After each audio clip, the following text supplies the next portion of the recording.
Hello प्यारे दोस्तों। तो आज की इस वीडियो में हम प्रश्नावली 6.2 का क्वेश्चन नंबर 5, 6 और 7 को सॉल्व करेंगे। इससे पहले हमने इन सभी क्वेश्चंस को सॉल्व कर लिया है। वो वीडियो आपको चैनल पर मिल जाएगा, अगर आपने नहीं देखा है तो आप देख सकते हैं। तो देखिए, सबसे पहले क्वेश्चन नंबर 5 में हमसे क्या कहा गया है। आकृति में DE समांतर OQ और DF समांतर OR है। दर्शाइए कि EF समांतर QR है। तो इस क्वेश्चन के लिए हमें ये आकृति दिया गया है। तो चलिए अब इसको हम सॉल्व करते हैं। तो देखिए, इस क्वेश्चन में हमें ये आकृति दिया गया है और जो हमें क्वेश्चन में दिया है वो हमने यहाँ पर लिख लिया। हमें DE समांतर OQ, यानी कि DE का है हमारा, ये देखिए DE ये जो है ये हमारा इस OQ के समांतर दिया है, और DF समांतर OR यानी कि ये DF इस OR के समांतर हमें दिया है। और हमें सिद्ध करना है EF समांतर QR। तो EF यानी कि ये जो है इसको हमें इस QR के समांतर सिद्ध करना है। तो इसको सिद्ध करने के लिए सबसे पहले हम क्या करेंगे, हमें DE समांतर OQ दिया है, तो ये DE और ये OQ ये हमारा इस त्रिभुज में आ रहा है, त्रिभुज POQ में। तो सबसे पहले हम त्रिभुज POQ को लेंगे। अब त्रिभुज POQ में हमें क्या दिया है, DE समांतर OQ, यानी कि ये और ये समांतर दिया है। तो इसको सबसे पहले लिख लेंगे, DE समांतर OQ हमें दिया है। इसका रीजन लिख लेते हैं, ये हमें दिया है। अब हमें जैसा कि पता है कि अगर हमारा किसी त्रिभुज में जो ये हमारा DE है, यहाँ पर ये DE है, ये इस भुजा के समांतर है, तो बाकी की ये जो दोनों भुजाएं हैं इस त्रिभुज की, ये बराबर अनुपात में विभाजित होंगी। यानी कि हम कह सकते हैं कि ये PE बटे EQ बराबर होगा PD बटे DO के। ये D है, ठीक है। तो इसीलिए यहां पर हम लिख देंगे कि PE बटे EQ बराबर होगा PD बटे DO के। क्यों होगा, तो आपको पता होगा थेल्स प्रमेय, यानी कि जो हमारा BPT होता है उसके अनुसार। तो इसीलिए यहाँ पर रीजन लिख देंगे हम BPT से, और इसको हम क्या करेंगे कि समीकरण 1 मान लेंगे, ठीक है। तो ये हो गया। अब इसके अलावा हमें और क्या दिया है, DF समांतर OR। तो ये DF और ये OR ये हमें समांतर दिया है। तो ये कौन से त्रिभुज में आ रहे हैं, त्रिभुज POR में। तो अब हम ये वाला त्रिभुज लेंगे, त्रिभुज POR। तो यहां लिखेंगे त्रिभुज POR में क्या दिया है हमें, DF समांतर OR के दिया है। तो यहां पर रीजन हम लिख देंगे, ये हमें दिया है। अब अगर हमारा ये DF OR के समांतर दिया है, तो इस त्रिभुज में क्या होगा हमारा कि बाकी की जो दोनों भुजाएं हैं, ये वाली और ये वाली, ये बराबर अनुपात में विभाजित होंगी। यानी कि हम कह सकते हैं कि ये PF बटे FR बराबर होगा PD बटे DO के। तो यहां लिख देंगे PF बटे FR बराबर होगा PD बटे DO के। और ये भी क्यों बराबर होगा, तो ये भी हमारा BPT से। अगर आपको BPT नहीं पता होगा तो आप इसे पिछला वाला वीडियो देख लेना, आपको अच्छे से समझ में आ जाएगा, ठीक है। BPT यानी कि बेसिक प्रोपोर्शनैलिटी थ्योरम, यानी कि आधारभूत समानुपातिकता प्रमेय, जिसको हम थेल्स प्रमेय भी कहते हैं। तो इसको हम समीकरण 2 का नाम देंगे। अब देखिए, समीकरण 1 और समीकरण 2 में यहाँ PD बट्टे DO, इसमें भी PD बट्टे DO है। यानी कि ये दोनों क्या हैं, एक जैसे हैं, कॉमन है। तो हमारा PD बट्टे DO इसके बराबर है और PD बट्टे DO इसके भी बराबर है। तो यानी ये दोनों भी आपस में बराबर होंगे।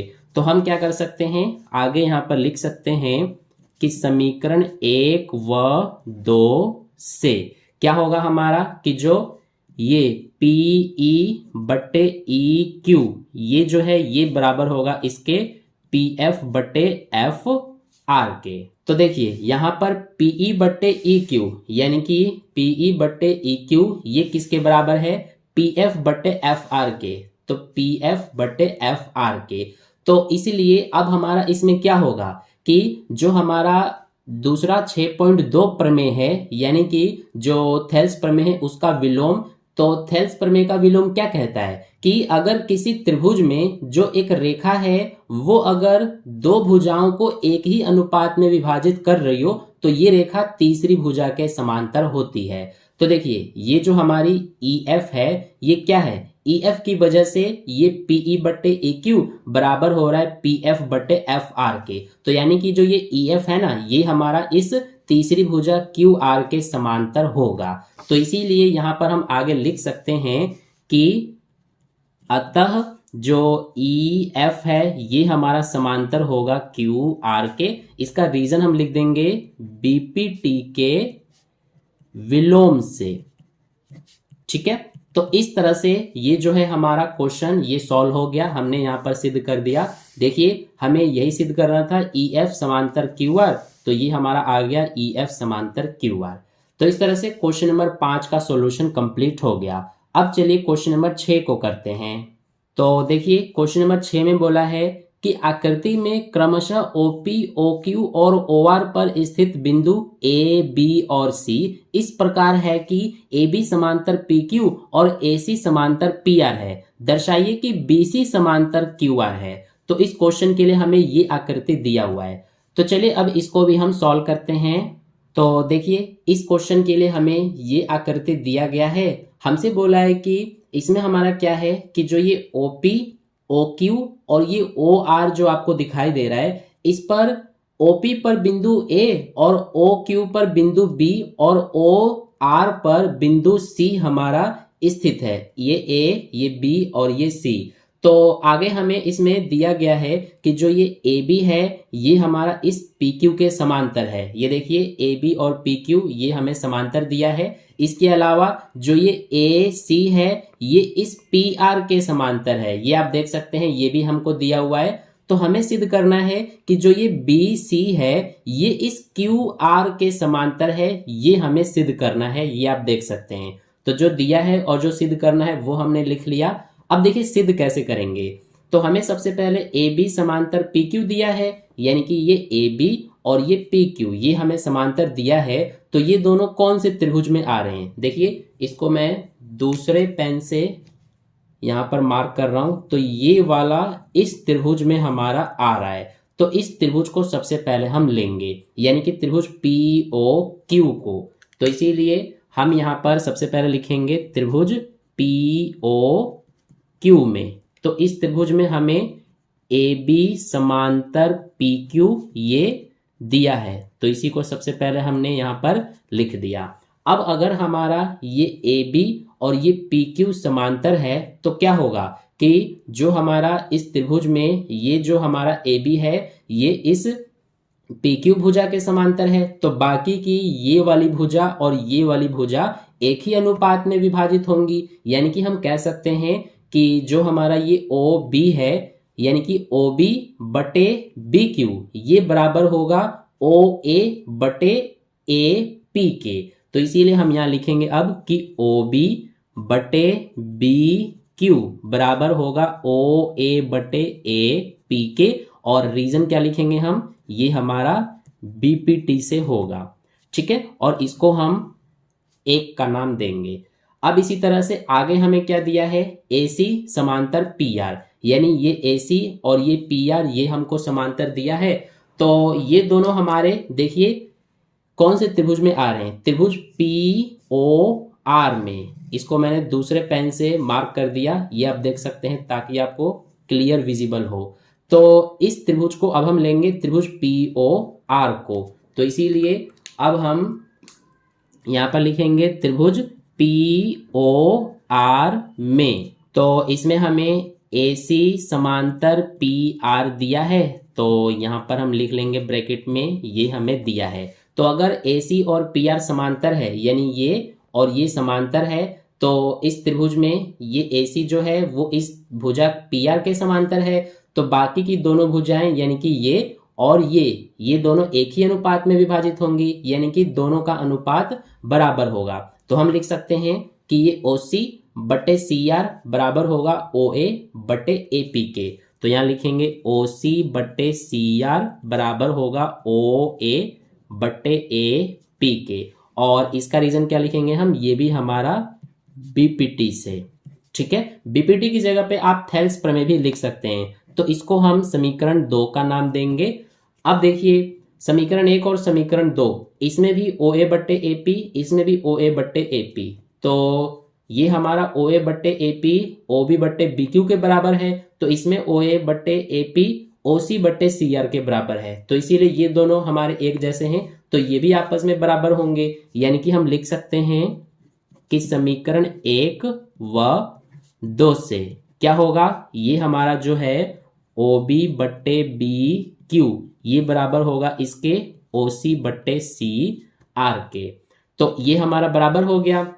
अब देखिए ओ बी बट्टे बी क्यू यानी कि ओ बी बट्टे बी क्यू बराबर है ओ सी बट्टे सी आर के, ओ सी बट्टे सी आर के। यानी कि इस त्रिभुज को देखिए, अब इसमें ये वाली भुजा का जो अनुपात है वो इस वाली भुजा के अनुपात के बराबर है। तो इसीलिए ये जो हमारा BC है ये इस तीसरी भुजा के समांतर हो जाएगा बीपीटी के विलोम से। तो इसीलिए हम लिख सकते हैं यहाँ पर कि अतः हमारा जो BC है यानी कि ये इस QR के समांतर होगा। तो यहाँ पर लिख देंगे समांतर होगा QR के। इसका रीजन लिखेंगे हम बीपीटी के विलोम से। तो ये हमारा बन गया क्वेश्चन नंबर 6। इस तरह से हमको करना है। ये ऑलमोस्ट आपका क्वेश्चन नंबर 5 की तरह ही है, तो ये आपको अच्छे से समझ में आ गया होगा। अब चलिए क्वेश्चन नंबर 7 को करते हैं। तो देखिए क्वेश्चन नंबर 7 में बोला है प्रमेय 6.1 का प्रयोग करते हुए सिद्ध कीजिए कि एक त्रिभुज की एक भुजा के मध्य बिंदु से होकर दूसरी भुजा के समांतर खींची गई रेखा तीसरी भुजा को समद्विभाजित करती है। और आगे बोला है कि याद कीजिए कि आप इसे कक्षा 9th में सिद्ध कर चुके हैं। तो चलिए अब इसको हम सिद्ध करते हैं। तो देखिए सबसे पहले क्वेश्चन में बोला है हमसे कि एक त्रिभुज की एक भुजा के मध्य बिंदु से होकर, तो हमने ये एक त्रिभुज लिया जिसका नाम हमने ABC दिया है। अब इसकी एक भुजा हम ये वाली ले लेते हैं AB, तो इसका मध्य बिंदु हम मान लेते हैं ये है जिसका नाम हमने E दे दिया। तो इसका हमारा इस भुजा का मध्य बिंदु ये E हो गया। तो आगे हमसे बोला है कि दूसरी भुजा के समांतर खींची गई रेखा, दूसरी भुजा हम इसको ले लेते हैं, तो इसके समांतर हम यहां से इस तरह से जब ये हम रेखा खींचेंगे तो ये रेखा तीसरी भुजा को समद्विभाजित करती है, यही हमें सिद्ध करना है। तीसरी भुजा हमारी ये वाली हो जाएगी AC। तो इस AC को ये वाली जो रेखा है ये समद्विभाजित करती है, यही हमें सिद्ध करना है। देखिए इस पॉइंट का नाम हम दे देते हैं F। तो यानी कि हमें इसमें ये सिद्ध करना है कि जो हमारा ये F पॉइंट है ना, ये इस AC का मध्य बिंदु है। क्योंकि मध्य बिंदु का मतलब क्या होता है कि दो बराबर हिस्सों में बांट देना। यानी कि अगर ये E AB का मध्य बिंदु है तो ये हमारा इस AB को दो बराबर हिस्सों में बांट देगा। ऐसे ही F अगर AC का मध्य बिंदु है तो AC को दो बराबर हिस्सों में बांटेगा। ठीक है, तो हमें इसमें यही सिद्ध करना है कि जो हमने ये EF रेखा खींचा है ये इस तीसरी भुजा को समद्विभाजित करती है। तो अब देखिए यहाँ पर जो दिया है वो हमने लिख लिया AE बराबर EB, यानी कि AE बराबर EB ये हमारा बराबर होगा, क्योंकि अभी मैंने आपको बताया कि जो ये E है ये इस AB का मध्य बिंदु है, तो इसीलिए ये इतना और ये इतना दोनों बराबर होंगे। इसके अलावा हमें EF समांतर BC दिया हुआ है, यानी कि ये जो है इस BC के समांतर हमें दिया हुआ है। ठीक है, हमें डायरेक्ट इस तरह से क्वेश्चन में लिख करके नहीं दिया हुआ है, लेकिन हमें वर्ड्स में लिख करके दिया हुआ है। ठीक है, जब आप क्वेश्चन को अच्छे से पढ़ेंगे ना तो आपको समझ में आ जाएगा। ठीक है, तो अब हमें सिद्ध क्या करना है कि जो हमारा ये EF है ये इस AC को समद्विभाजित करती है। तो समद्विभाजित करने का मतलब है कि ये इतना यानी कि AF और ये इतना यानी कि FC ये दोनों बराबर होंगे। तो यानी कि हमें यही सिद्ध करना है कि AF जो है ये बराबर होगा FC के। ठीक है, तो अगर हम ये सिद्ध कर देंगे तो हमें ये अपने आप हमें पता चल जाएगा, यानी कि हमारा सिद्ध हो जाएगा कि ये EF AC को समद्विभाजित करती है। अब सिद्ध करने के लिए क्या करेंगे हम कि सबसे पहले ये त्रिभुज ABC को लेंगे। तो यहाँ पर लिखेंगे त्रिभुज ABC में। तो इसमें हमें ये EF और BC यानी ये और ये समांतर दिया है, तो इसको लिख लेते हैं EF समांतर BC, ये हमें दिया है। तो अगर हमारा ये और ये समांतर है तो हमें जैसा कि पता है कि जो थेल्स प्रमेय होता है उसके अनुसार किसी त्रिभुज में हमारा अगर दो भुजाओं को प्रतिच्छेद करती हुई ये हमारी अगर रेखा तीसरी भुजा के समांतर है तो ये दोनों भुजाएं बराबर अनुपात में विभाजित होती हैं। तो इसीलिए हम लिख सकते हैं कि ये जो AE बटे EB है ये बराबर होगा AF बटे FC के। तो यहाँ पर लिख देंगे AE बटे EB बराबर होगा AF बटे FC के, और इसका रीजन क्या लिखेंगे हम, BPT से। ठीक है, तो ये हमने कर दिया। अब देखिए यहाँ AE बटे EB है, AE हमारा किसके बराबर है, EB के। तो इस AE की जगह पर क्या हम EB लिख सकते हैं, बिल्कुल लिख सकते हैं। तो यहाँ पर लिख देंगे EB, नीचे EB है इसको जैसा है वैसा ही हम लिख देंगे, बराबर में ये जैसा है इसको भी वैसा ही हम उतार देंगे।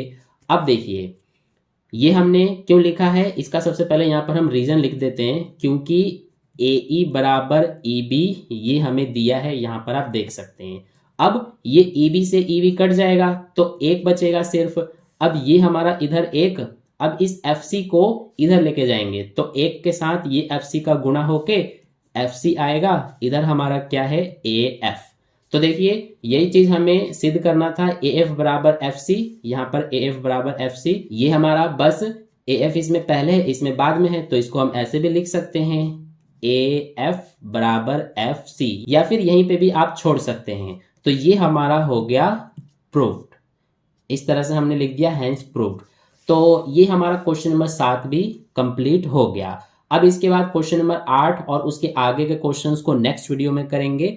तो वीडियो को लाइक कर देना, अपने दोस्तों के साथ भी शेयर कर देना, और अगर आपने चैनल सब्सक्राइब नहीं किया है तो सब्सक्राइब करके बेल आइकन को प्रेस कर लेना। तो मिलते हैं फिर अगली वीडियो में।